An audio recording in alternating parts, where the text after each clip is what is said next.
आपसे इजाजत चाहता हूँ माननीय, धन्यवाद। Thank you. प्रिया सरोज।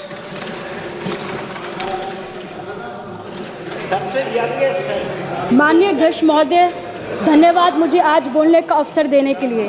मैं सबसे पहले भारत के संविधान के रचयिता बाबा साहब डॉक्टर भीमराव अम्बेडकर जी को श्रद्धांजलि अर्पित करते हुए अपनी बात शुरू करूंगी। भारत का संविधान दुनिया का सबसे विस्तृत, सुंदर और अनोखा संविधान है। ये ऐसे भावनाओं के साथ बनाया गया है जो समानता, बंधुता और राष्ट्र एकता को बल देती है। आज जो मैं यहाँ खड़ी होकर अपनी बात कर रही हूँ, यह शक्ति हमें हमारे संविधान ने दी है। हमें गर्व है कि हमारी पार्टी के स्वर्गीय मुलायम सिंह जी और हमारी पार्टी के अध्यक्ष श्री अखिलेश यादव जी हमेशा संविधान के मूल्य की रक्षा की और सामाजिक न्याय के लिए संघर्ष किया। हमारे देश में हर नागरिक, चाहे जाति या धर्म कोई भी हो, खुद को सुरक्षित और शामिल महसूस करता है।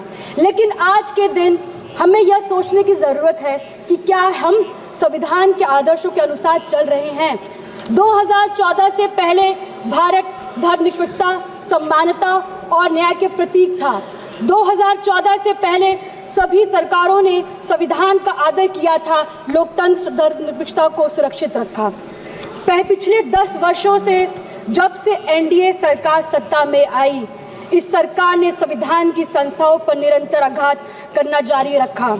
विकास के वादे पर विनाश की एक अंतहीन कथा रखी है। सरकार की नीतियां एक धर्म और प्राथमिकता देकर धर्मनिरपेक्षता को कमजोर कर रही है। असहमति जताने वाली को देशद्रोही कहा जाता और उनके खिलाफ हिंसा या धमकी को सही ठहराना आर्टिकल 19, आर्टिकल 21 सीधा उल्लंघन है।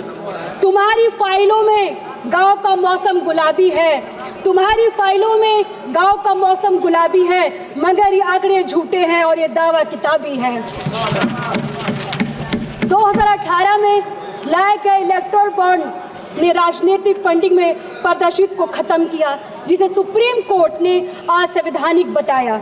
कंट्रोवर्शियल कृषि कानून ने किसानों का विश्वास तोड़ा, उन्हें रद्द किया गया, लेकिन किसानों की समस्या आज भी अनसुलझी है। मंदिर मस्जिद के नाम पर संभल जैसे नए नए विवाद को जन्म देकर समाज में निरंतर घृणा और नफरत का माहौल पैदा किया जा रहा है।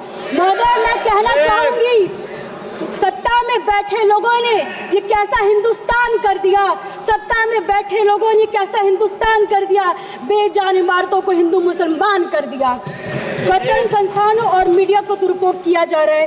दलित की बेटी का अपहरण होना, उनका रेप कर दिया जाना, उनके शव को पुलिस द्वारा रात को पेट्रोल डालकर जला दिया जाना, उनके घरों में आग लगा दिया जाता, सभी घटनाएं 70 वर्ष के बाद भी हो रहा है। यूपी सरकार ने ESM लागू कर हड़ताल पर रोक लगाया है। राज्य में कोई भी कर्मचारी आज 6 महीने तक हड़ताल नहीं कर सकता है। साल 2014 से पहले तक जितने भी चुनाव हुए उन पर कभी उंगली नहीं उठी है, परंतु पिछले कुछ वर्षों में जिस प्रकार EVM पर उंगली उठी है, मत के साथ हेरफेर की बात समझ में आज सामने आई है। इससे निश्चय मतदाताओं के मन में भ्रम पैदा हुआ है। मैं आप सभी से आग्रह करती हूँ कि पिछले 10 वर्ष में ध्यान दें। यह ऐसा दशक रहा जिसमें हमारे संविधान जो हमें एक राष्ट्र के रूप में जोड़ता है को कमजोरी करने की कोशिश की जा रही है। हर दिन हमें ऐसे काम और नीतियों देखने को मिलता है जहां अधिकारों और स्वतंत्रता को छीनने का प्रयास कर रहे हैं। हमें याद रखना चाहिए कि हमारे प्रियम्बल ये हमारे सामूहिक सपनों और मूल्य का प्रतीक है।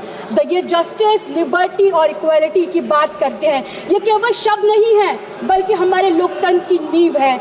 ये सिद्धांत हर नागरिक के सम्मान और गरिमा से जीने का अधिकार सुनिश्चित करने के लिए बने हैं। समाजवादी पार्टी पिछड़े, दलित, अल्पसंख्यक समुदाय के साथ मजबूती से खड़ी है।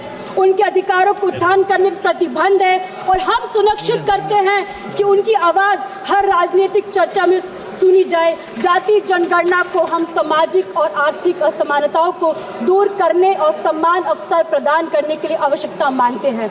हमारा संविधान की मूल भावना है ये कि समाज के अंतिम पायदान पर खड़े व्यक्ति को मुख्य धारा से जोड़ना। हमारी पार्टी और हमारे नेता पीडीए के माध्यम से संविधान की उसकी मूल भावना को साकार कर रहे हैं। भारत का संविधान हमें देता है संदेश, भारत का संविधान हमें देता है संदेश, हम सब बाद में सबसे पहले हमारा देश। जय भीम, जय समाजवाद। Thank you.